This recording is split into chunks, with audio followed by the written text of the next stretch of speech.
far, through those open doors, here I am now. Where I am now, I'm in a special place. Until you walk in ways where I am now.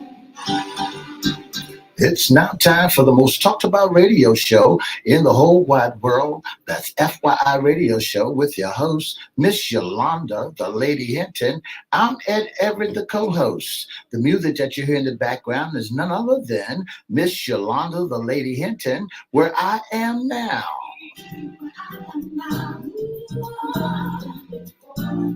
And if you'd like to see us live in WGPL 1350 studio, all you have to do is go to Edward Everett's Facebook page or Miss Yolanda, the Lady Hinton's Facebook page. And guess what? You can see us live right here in WGPL 1350 studio. And if you want to hear us all over the world, all you have to do is go to www.christianbroadcastingcompany.com, or you can go to WPCE 1400 or WGPL 1350 AM and click and listen live. And now I want to introduce to some and present to others the host of the most talked about radio show in the whole wide world, Miss Yolanda, the Lady Hinton, and a pleasant good morning to you. Good morning, Mr. E. It's a beautiful, hot day in the neighborhood. Would you, could you, will you be my neighbor? Let's welcome our neighbors, our WGPL 1350 AM listeners. Peace, 95.3 FM and WPCE 1400. Let's welcome Facebook Live on and poppin'. Modell Lewis, good morning. Don't forget Twitter, LinkedIn, and YouTube. Good morning. Like, share, subscribe, follow, and comment, and we'll shout you out later on in the show. Like, share, subscribe, and follow. Yes, do all of that. And we'll and comment. Yes, and we will shout you out later on in the show. All righty. All right, Mr. E, it is definitely a beautiful, beautiful day here. It's hot. It's going to be a little warm and humid.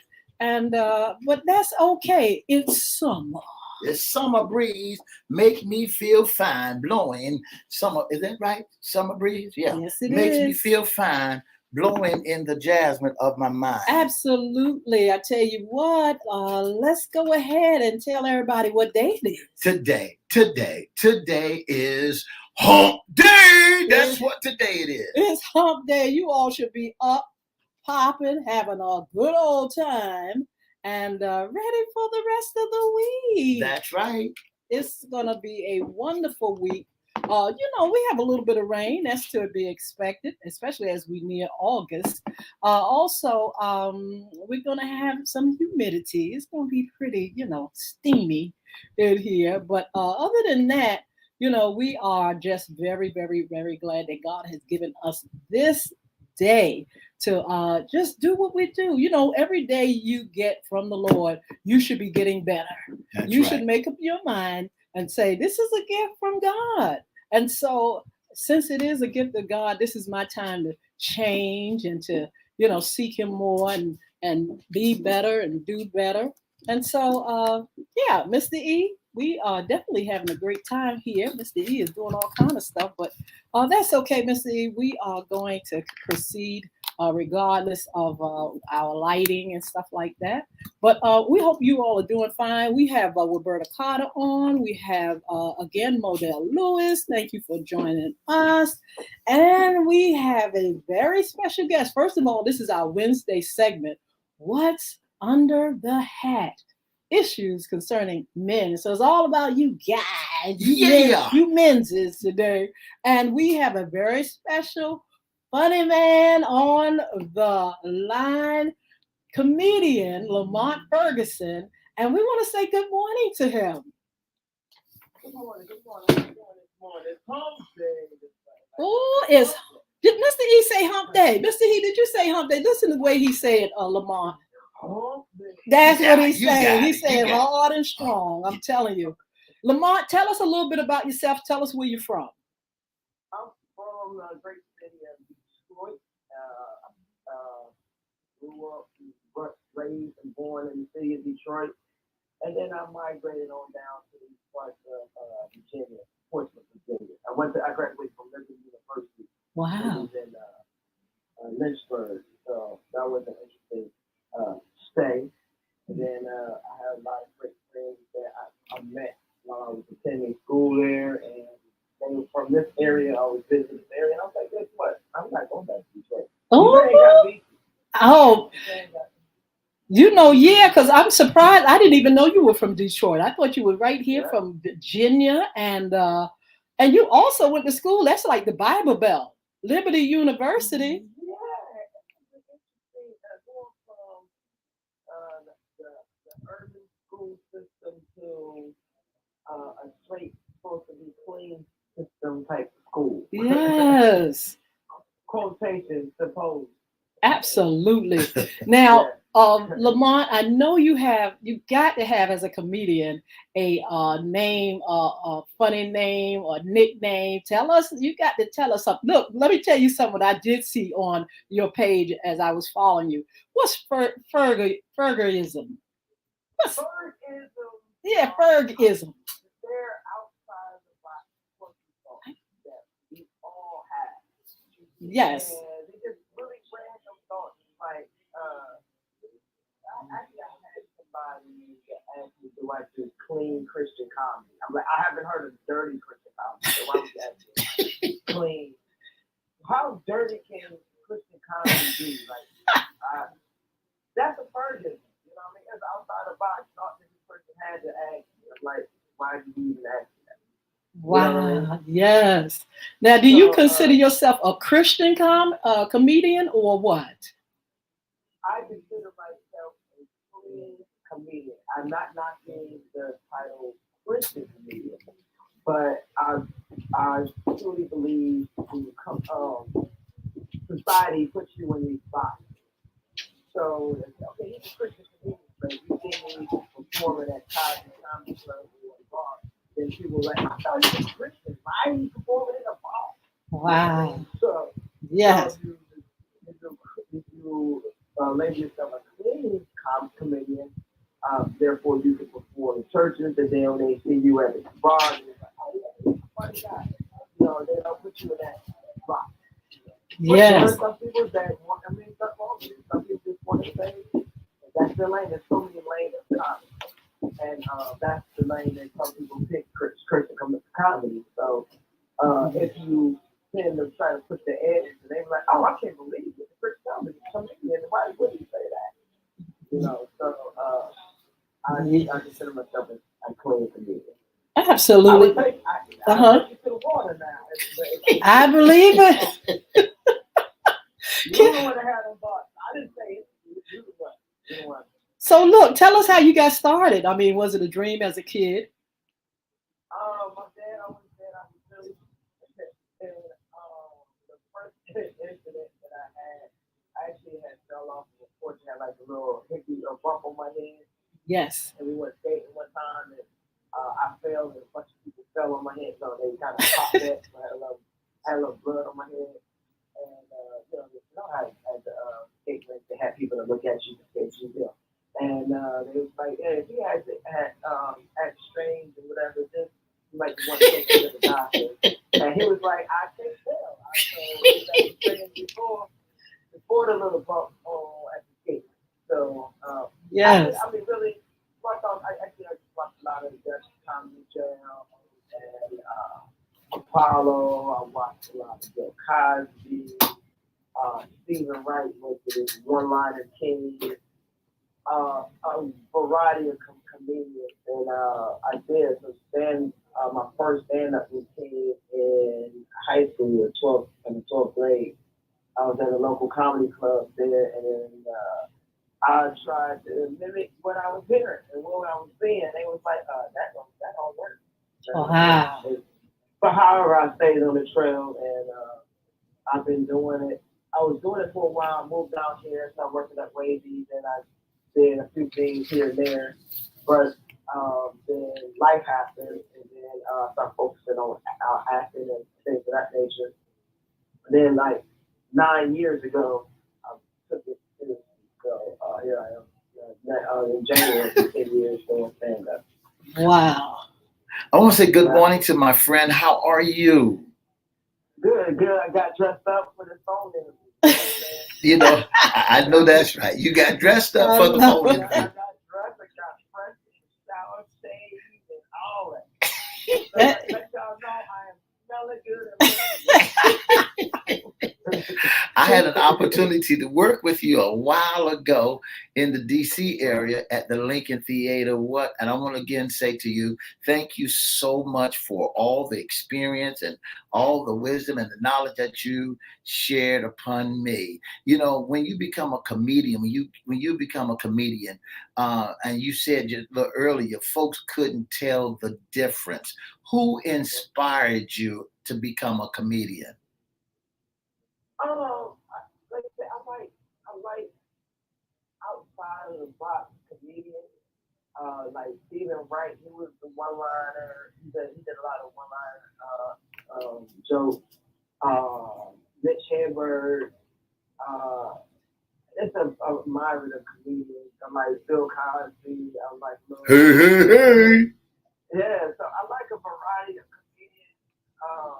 I just like the fact that you're able to stand in front of an audience and allow them to escape their situation for that hour or that 45 minutes or whatever they're there for. So, you know, when you come to a comedy show, you're not thinking about your bills. You just got your voice, how you want to smack your spouse.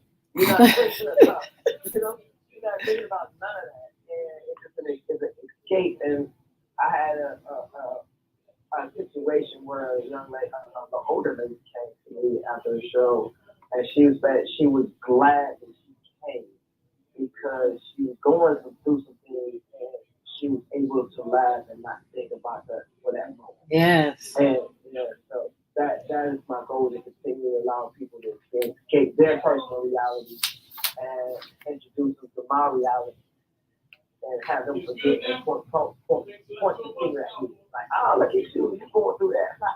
Yes. That's actually your mission then. Yeah, it is. Absolutely.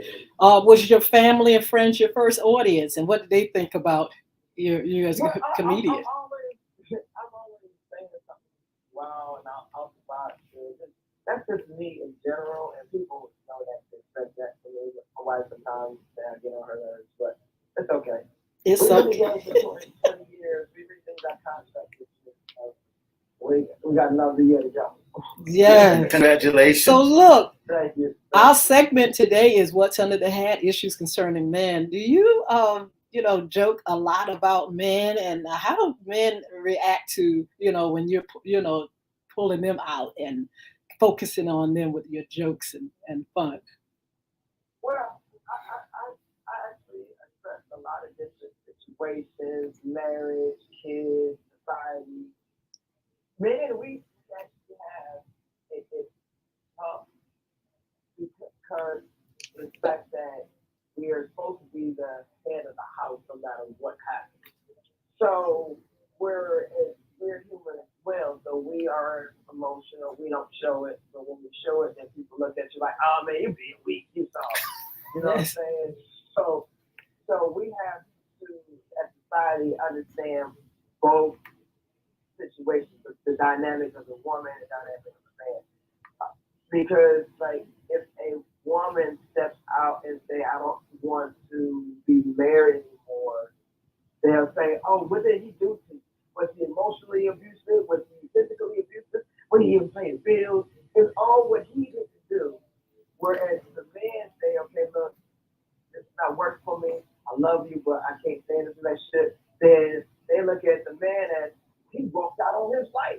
Wow. He walked out, he left the kids behind too. And so we have to understand, like, we are human too. We have our moments. We have, like, okay, we have to drive around and say, okay, let me get my thoughts together and not react to life itself. And I think as far as mental health, a lot of men have an issue with that, and so they end up breaking Wow. because they don't really have anywhere to go. They Wow. can't go to their friends because if it's a situation with a spouse, they're like, "Oh man, you got this, where they're trying to talk it out. So I think that once we realize that we're the same as emotions and things of that nature, I think society will be much better. You know, when we get to talking about men, a lot of folks look at us as being weak or as being strong, as being the heroes, and like you said earlier, as being a finger to point at. Do you realize? Do you figure? Do you figure that there is that a true statement that we're always the blame for this and always the blame when daddy and mama separate and you just like your daddy and you're no good like your do we really has to really go through that stuff? We, if you're in a relationship, right, you have to be able to communicate these things back and forth. You know, everybody is not compatible. So, when people jump into marriage, they think everything's fine. But if you don't allow that other person to communicate what they have on their heart and their mind, then there's going to be destruction. And sometimes, some men, I'm not justifying domestic violence because I grew up with it. My mom dealt with that. But not justifying that, but that's what ended up happening when that particular man doesn't know how to communicate and say, hey, I'm not all right. Where they end up acting out in a physical manner, or they end up acting out and start to drink and hang out with this wild out because they feel like, okay, she's not understanding, so I'm going to do what I'm going to do anyway. Wow. So I think we just have to understand each other. And when you understand each other, there's that room for, you know what, my husband, he's going through something, I'm just leave him alone. You know what I mean? Yes. So, and it can go both ways, but like you said, as society, right, we do point the finger at him, because like you said, he's the hero, he's the breadwinner, he's this, he's that. We put on this platform. So when we have a form of grace, it's like, oh man, I can't believe he did that. I can't believe Yes. So right, so we have to definitely stop pointing the finger at each other. Well, that brings me to the topic of the church, and the pastors and the musicians have been the butt. What is it? What's the word? The butt of the joke. How does that help? And I mean, it's really funny now, when you go to the church. But is that a part of your agenda? Is that your focus? Is that some of your material? And where do you get your material from? Society, just every day living around, listening to things. I watch the news. I listen to people when they say crazy things. And that's where I pull my comedy from. Because I hear something, I'm like, that sounds ridiculous. I heard somebody say they went fishing and they caught clams. They didn't catch the clam. They picked it up off the ground and put it in the bucket. The clam went on your fishing rod. So that's the real life person. So when you look at these everyday situations, and that's where I get my comedy from, my kids, my family. We went to Sonic a few weeks ago, actually, 3 cherry slushies, small slushies. The lady asked me, what size small will I like? Like, what do you mean, what size small? One size small. Yeah, so I said, excuse me, I heard what you said. I was just trying to get her to redeem herself, right? Yes. And she's like, yeah, I said, what size slushy? What size small slushy? I looked at the menu. They only had one small, medium, large. It's only one type of slushy. It's small now. So one size. We all have these quirks that we all say, and I listen to them, and I plug them into my Fergusons that I have. I put them out there, plug, put them out there on my Facebook Reels, and it's called Ferguson 101. 101. Hey, Fergie. Yeah. Hey, Fergie, I just got a question. You know, Will Smith and Chris Rock Oh had some my God. incidents. You know about we go. that. And so Yeah, you say, here we go. They had some problems. Now, I need to know if Right. you were standing up there and Will Smith had came up to you, what would you have held your composure like Chris Rock did, or you couldn't say because you wasn't in that, you don't know what you have done at that moment? So it's two levels to this. Two levels, young lady. It's two levels to this, right? So if it was me at this point in my career, and I'm still, I'll go 9 years in, still trying to network, I would allow him to slap me, and I'm like, yo, let's connect after the show. Okay? I just was great idea for a moment. Network. I want to run this running by you, okay? You and Jake, all right? You got to sit down and talk about it. But as a human, and me personally, that we know my background and knowing that I probably wasn't able to handle that. Yes. But I think that in that moment, Chris Rock, right, he thought and processed that immediately. Was like, yo, what just happened? What is, you know what I mean? So it's just like, I can't retaliate because he understands he's on national television. Yes. So he looked and you saw him kind of look to the side, short and said, like, I don't believe this. Didn't work in this, but hey, let's have a party. You know what I mean? So I think he maintained. I don't believe everybody could have done that. I believe that I might not retaliated, but I believe I would have asked for, look to the side like, can y'all come? And I would walk off and have somebody else host that little segment and then come back after that to get my composure. Okay. Yeah. Okay. How hard or easy is it to break into this particular career? Very, very, very difficult because there's a lot in the beginning. You're doing a lot of free shows. You're doing a lot of, you're doing 10 minutes, 15 minutes for free. Then you're doing a churchman say, hey, we're looking for a comedian, and we're gonna bless you. And then you get there, you do your comedy, and then they give you a plate of food. That you can food afterwards. That you could have stood in line for, you could have stood in line and got your own chicken dinner. But then I'm gonna bless you and stuff like that. So you go through that, then you have to figure out what you're going to, what's your rate, right? So you got to figure out that part. So if you don't have any accolades or anything like that, it's kind of hard to give them a decent rate because they're going to look you up. And they're like, well, he hasn't done anything. Yes. So if you have things behind you like movies or you work with certain people, you travel, you did this, you did that, you give them a rate and they can look you up and say, oh, okay, I think you can justify your rate. And not only when you justify your rate, you have to perform and make sure they look at you and like, okay, I can see the reason why I paid this guy this amount, and we definitely need to have this guy. So it's hard. It's hard. Wow.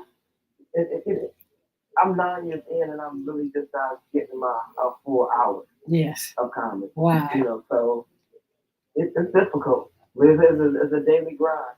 Now, do you do like Steve Harvey and most comedians? Do you write your material down and rehearse it over and over again, or do you just freelance? Well, I write mine on several different pieces of papers, and I'll eventually put it in my book or put it on my Google Doc, and then when I get a chance, I'll take it to an open mic and work it that way. Okay. Probably you can't work it there. Wow. Like you sing, I have the talent. I can sing. Don't get me wrong. Can you sing? I can sing in the shower. I can sing in my car. I can give you a whole time. You can't tell me nothing. But when I roll that window down, what is going on over there? So look, Tell us what is your best experience and your worst. We need to know when your audience is heckling and all that stuff. Tell us the best part of this and then the worst. So I'm gonna start with off with the bad. It gets to the good, right? So we're gonna go with the most the worst situation for me. I was 2 years in, and I was selected to work with Cat Williams Wow. at the TED conference, and it was now Chartway Arena over at ODU. 4,000 to 5,000 in that arena. 2 years in, I'm just learning my material. I'm barely got 10 minutes. They said, "Hey, you're gonna give me $200 to work with Cat Williams. You'll be the first act." And I was like, "Oh, great!" Instead of me realizing, saying, "You know what? I'm not ready for this." I was like, "Yeah."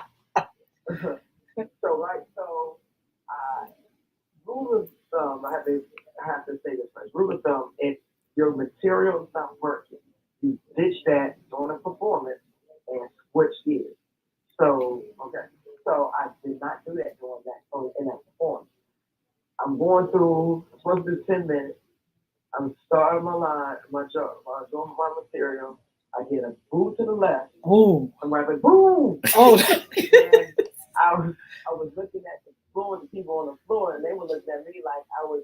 You know how you go to the PTA and then you kids perform, and you're like, "Come on, you can do it." I was at the school, come on, you can do it.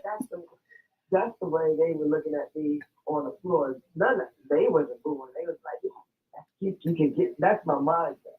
And I get to, I'm thinking I'm at minute 10, and I got a couple other boos, and the promoter, the manager, his manager came to the side and was like, "I said, come on, it's time for you to come on." Oh my God, you got the boot. And then Cat showed up. The first thing he said was, "Man," I'm not gonna say the language. He said, "Man, y'all don't play. Y'all up here booing people. Y'all ain't gonna boo me."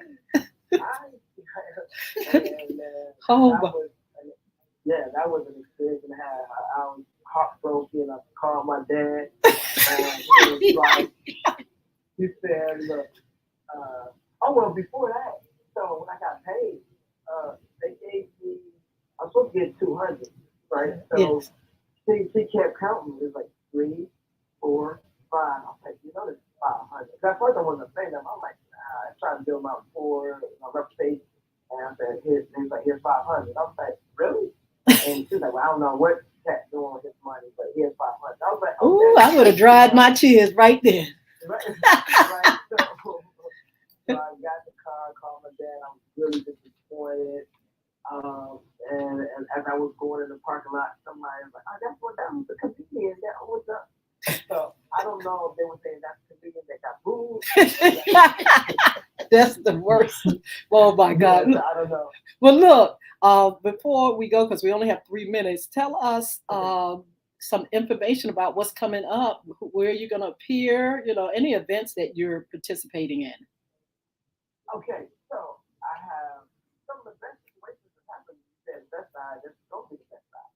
So I have Comedy House Party that's coming out on all platforms August 2nd. Wow. I will be performing with Cletus. Oh yeah. August 17th. Smiles for the City. You can see me in Virginia's drama series. Got Christmas with the Carters coming up in November. Working on Christmas with the Carters. Yeah, so got quite a few things. So you can see me on Instagram, Facebook, mainly Facebook Reels. I'm on Instagram. You can follow me on all those platforms, and just don't follow me to send me nothing. You know what I mean? So that's all. So I really appreciate this opportunity. Thanks for everybody for listening. You guys give me the opportunity to talk about this stuff. The good and bad side of comedy. Yes. Well, thank you so much for being on. If you have somebody that's watching or on Facebook, if they could drop some of your information down on our platform so we can share with our listeners and our viewers But anyway, thank you, Lamont. We look forward to more of your comedy, and thank you for all that you do and keeping us smiling and happy. Have a wonderful day. Thank you. Thank you. Well, Happy look, hump day. happy hump day. Thank you, Mom. You all come on over All right. here. We're going to keep talking a little bit more about comedy and summer fun and what's under your hat. God bless you. See you on Fun Friday.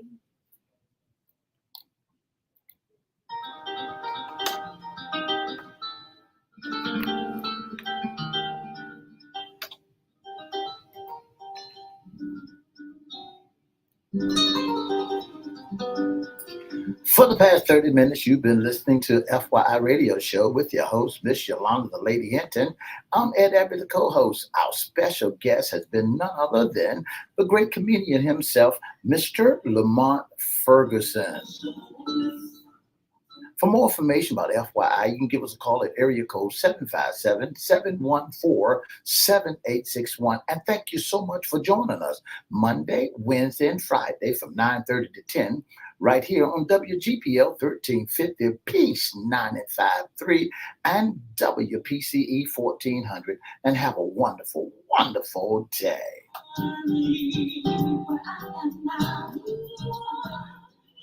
Oh, wow.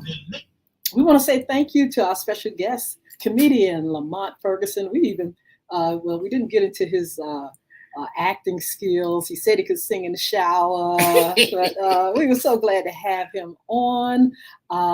You all look him up, Lamont Ferguson. He's on all platforms. He's the Funny Bone. Yeah, He's yeah. at so many different places. Hobnobbing with the greats, and we just thank God for him because we see his journey. And I'm mindful of the journey because Steve Harvey talks about the journey of being a comedian. And he said it's definitely a long road.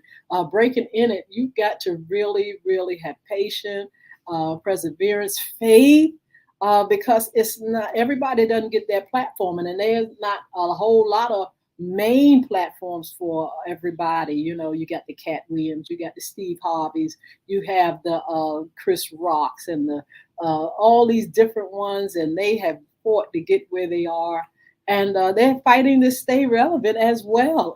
Look at Dave Chappelle. Oh my goodness, you know they canceled one of his concerts. I mean his things, Mr. E, because there was a few people that didn't feel good about him and his discussion about the LGBTQ community. In this day and time, you got to watch what you say, even as a comedian. And also the fact that people will attack a comedian just like it's nothing in this day and time is absolutely crazy. You know, Miss Hinton, when we begin to talk about how folks are attacking folks for no cause, Yes. pretty soon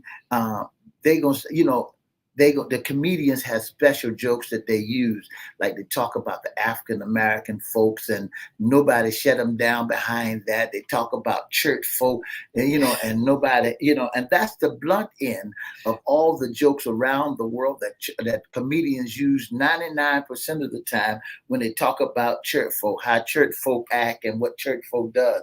When we look at Dave Chappelle and the rest of them, that's out there, we find that a comedian job is one of the hardest jobs that they could ever be. I was trying to figure out how in the world, when Flip Wilson was running around here, was he really ridiculed because of the things that he said and how he acted. Fred Stanford was another comedian, and one of the greatest comedians that was running around here, Miss Hinton, was Mom Mabley.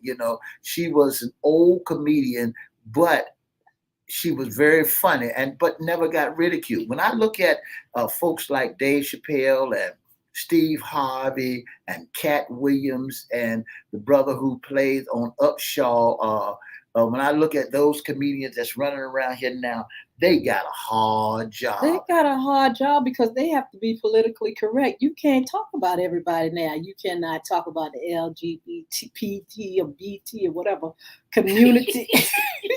You can hardly talk about the church now. The church been the butt of every joke, and everybody's sensitive now.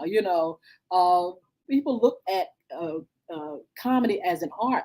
And now they're sitting back saying, are you too political?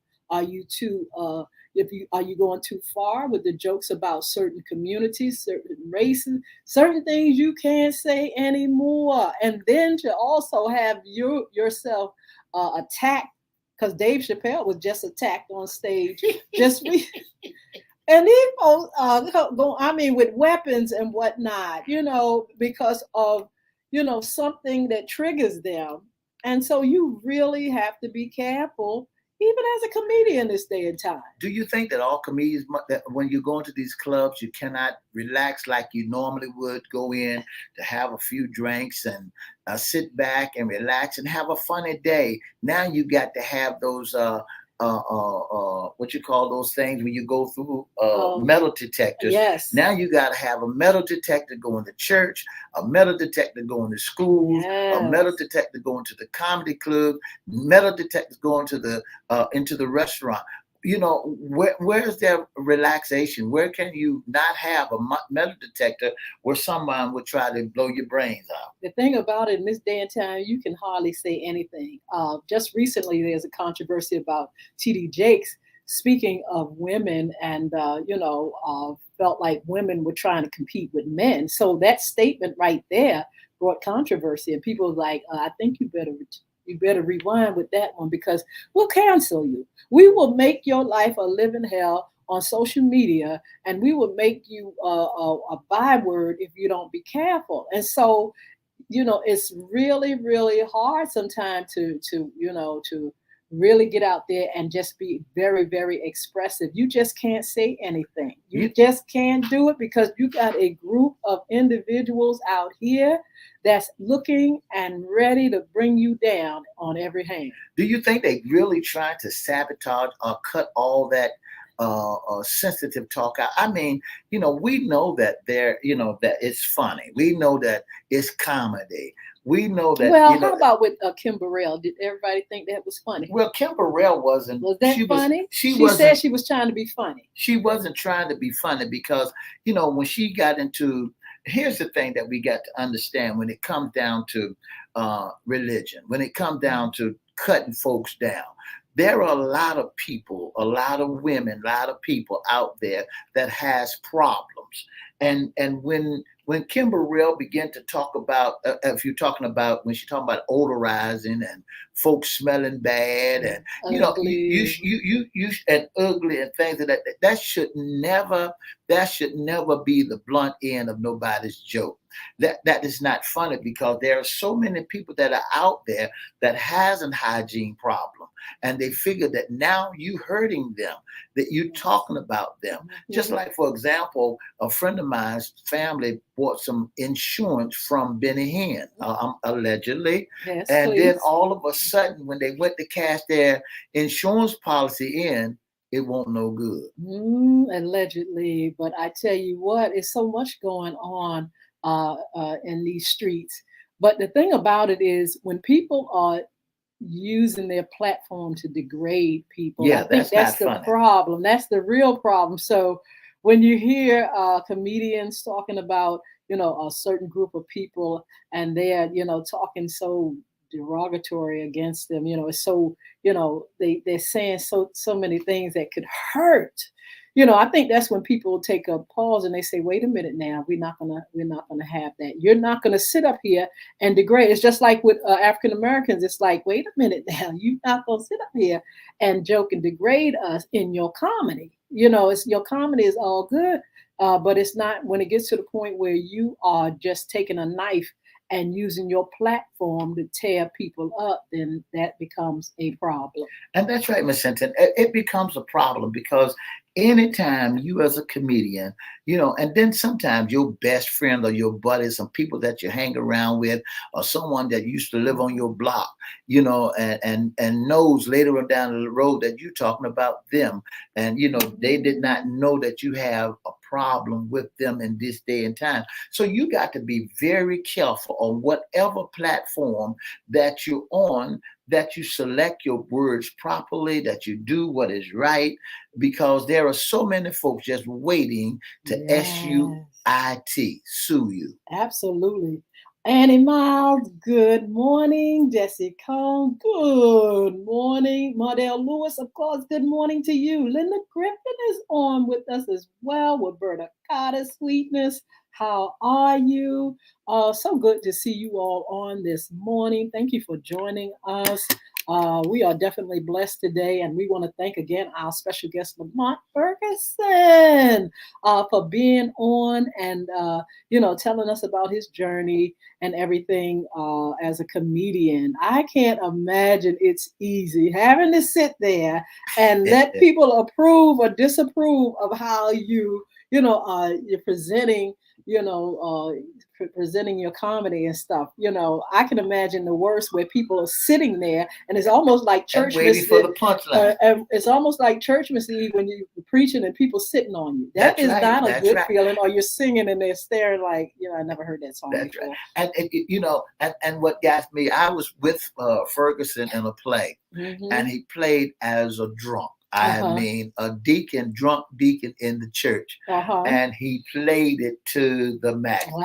I mean, he came in the church with the bottle in his pocket, and and every time the preacher would say something, he'd jump up and holler, "Amen, amen." It was really, really a real live scene that you have seen in the church before, and he played it down to the max, and it was too funny. And I'm up there nervous as all outdoors, but when I looked over at him and tried to do my line, I couldn't but chuckle, and it gave me confidence to go forward. But when we look at comedians, when we look at a life experience, and we got to be very, very, very careful, because now I'm listening to some of the songs that are out there on the street, and a lot of people like to say that N word. A lot of they like to say that N word, but and that's going across the board, girls, and then that B word. They saying these words, and then them words that they used to say back in the day, B's and N's, would cause you to get your head busted to the white meat. Now it's part of the language. Absolutely part of the language. But I wonder how you all feel about some of the comedy that's out now. Comedy is good. It makes you feel good. It makes you laugh. It's supposed to do something. He said he actually has a mission, and because he feels as though, when people are going through things, they can be uplifted. They can forget about their problems and things like that. Right. And so it's really a good thing to have people that can make you smile. I don't think folks really realize that that's what comedians and comedy is all about. It can uplift you. It can inspire you. It can push you to the next level, because sometimes you can be going through your problems or the cares of life, and then all of a sudden you can really, really shut down. You can really shut down and really, you get sensitive. When you bring in a problem, you get sensitive. I think people today is really too serious about life. I think people don't give time to smile. They don't give time to laugh. And we realize there's a time for all of that. But some folks want to be strictly serious all the time. And it really is not a good image, because your face is all torn up. You got rocks in your pockets, and and folks are not really receiving you, because you don't have that welcome, that home style feeling, a brown skin service. You just strictly serious, and it's a problem. And Mom says she loves Bernie Mac. We miss Bernie, because Bernie made us laugh and smile, and oh wow, we just missed his whole big old eye. It was just the way he just carried on that was really wonderful. Richard Pryor, Red Fox. You have ladies that are in this field. You have Monique, who's getting back into once she got stomped. She got stomped like Kirk Franklin said, honey. Stomp, honey. She was almost not able to recover, but she just held her ground, and they're going to give her a little something. She has something coming on Netflix, and she's trying to get back in the groove. And so, we want to see what she's going to do and see what her demeanor is. People want to, sometimes people attach to people that, are the underdog. And then sometimes people can't tolerate, the way people carry on when they get, too, they get down, look like they're going down a road that is not becoming. And so we hope the best for our sister. And there's so many ladies that are out there that is in the field of comedy. And, we have our picks, and we have people that we really love and we stand with. So it's a great field. It's a hard, long road, and but it's only the strong survive. If you ask me, honey. And the weak shall fade away. Don't look. If you haven't got there yet, don't get rid of your day job, like they say in music. One of the questions I want to ask you, Ms. Hinton, when we're talking about comedians, Mm-hmm. A lot of folks are really hard on women comedians. Mm-hmm. How do you feel about a woman comedian? I think they are funny. I really do. I'm not into, when they're real ratchet and stuff. Sometimes it's hard to stomach to hear a woman, carry on like that. But other than that, they are very funny. I've seen quite a few and gone to see some. And they, you really got to, hang in there with them, because they are, they are really funny too. Men have a different way about them. I think people are going to listen automatically to a man. And so, but a woman, she studied, it's like, okay, now how funny can you be? How funny, or they have to earn, that platform. I think more than a man. They have to earn it. It's like a woman, because she's looked at in so many ways. Her physical appearance got to be right, on point. A man can be, attractive, unattractive, as people could say, unattractive, but a woman has to have something about her physical appearance that is appealing. She's got to sound right. And this is the thing. Everybody's taste is different. So where some people may like Ellen, degenerate, her way and her style. Somebody else may like Samore. Samore is a comedian out there, and she's got a tongue on her now. So it all depends too on your flavor of ice cream, what you like and everything like that. And so, but it's so many, funny. Ann said Samore is good, and Samore is up there. She has really, really, went through to get where she is, but she's there. But it's so many of them. And sometimes you may not see them stand up, but you may see them in movies and things like that, or talk shows.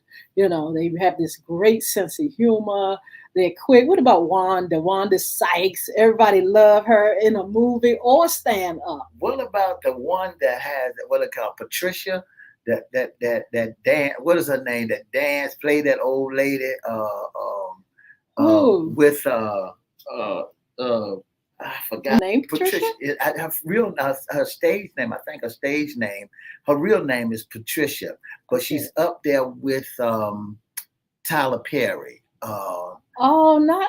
Let's see. Oh, it's so bad. Oh, wait a minute. The short one. The short with the glasses. Yeah. Not the double Dutch one. Not the double Dutch. Oh my goodness, you talking about the funny one? Oh my, with Medea. Yeah. She is so funny, and the character Hattie. Sometimes she reminds me of our aunties and grandmas. Ann said she's seen her in person, and she doesn't look no way like she looks when she's in costumes and things like that. But she is definitely funny. So you got people that really are out here. God has given them the gift to make us smile, laugh, and to think about things, because some of them are political as well, Miss Steve. Some of them, have a mission. Some of them, sometimes they start joking, and then next thing they're serious and teaching us lessons and go down a whole different road, of education and everything. So you're gonna get a lot from a comedian, and you're gonna get their experience.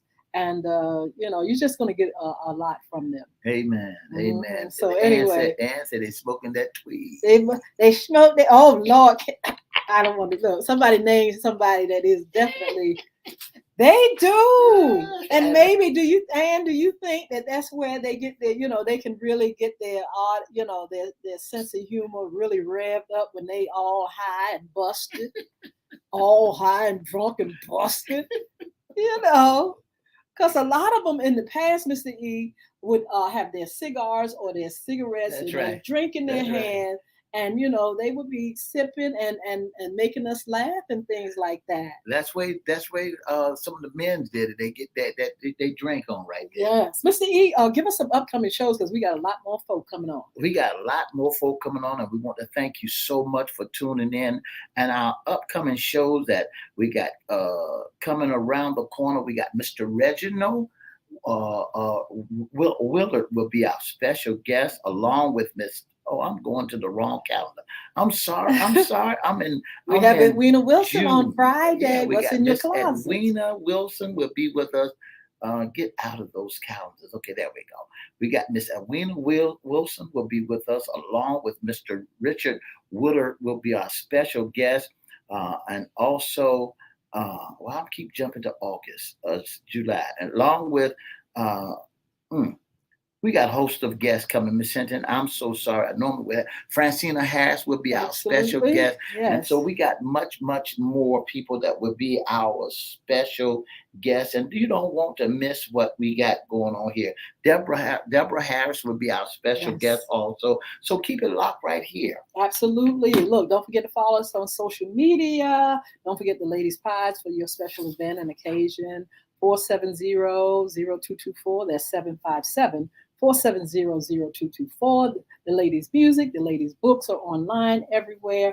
Also, we will host your event or special occasion, and you can be a special guest, internal sponsor with us. Mr. E has that tea. All you got to do is give us a call at area code 757-714-7861. Our inboxers at Edward Everett's Facebook page, Miss Yolanda, the Lady Hinton's Facebook page, or FYI Facebook page, or you can email us at FYIRadiosHowLive@gmail.com. I practice. FYI Radio Show Live at gmail.com. Don't forget to send us your email because we want to pull you as a special guest, and you might be a lucky winner of something good that FYI is giving away. Yes, we want you to keep up with our calendars and all the things that's going on with the things that we do. And so make sure you drop that information right there or give us an email note at FYIRadioShowLive@gmail.com. Again, thank you, Lamont Ferguson. You're the best. You all check him out. He's on social media and support, our up and coming. He's up now. He's really out there with the big league. So anyway, be blessed. Have a wonderful, wonderful day. Stay hydrated, and we'll see you back here on Friday. Thank you so much for tuning in to the most talked about radio show in the whole wide world. This FYI Radio Show. And for more information, give us a call at area code 757-714-7861. And don't forget to join us on WMVA 88.9 coming up real soon. That's WMVA 88.9. We own 2 FM stations. Will be 88.9, 95.3, WPCE 1400, WGPL 1350 on the World Wide Web and all the other social media platforms, because we want to make sure we serve you the very best. Don't forget to have a wonderful day. Stay hydrated, like Miss Hinton say, and have a wonderful day. Bye now. Bye. 2 up, 2 down. VA.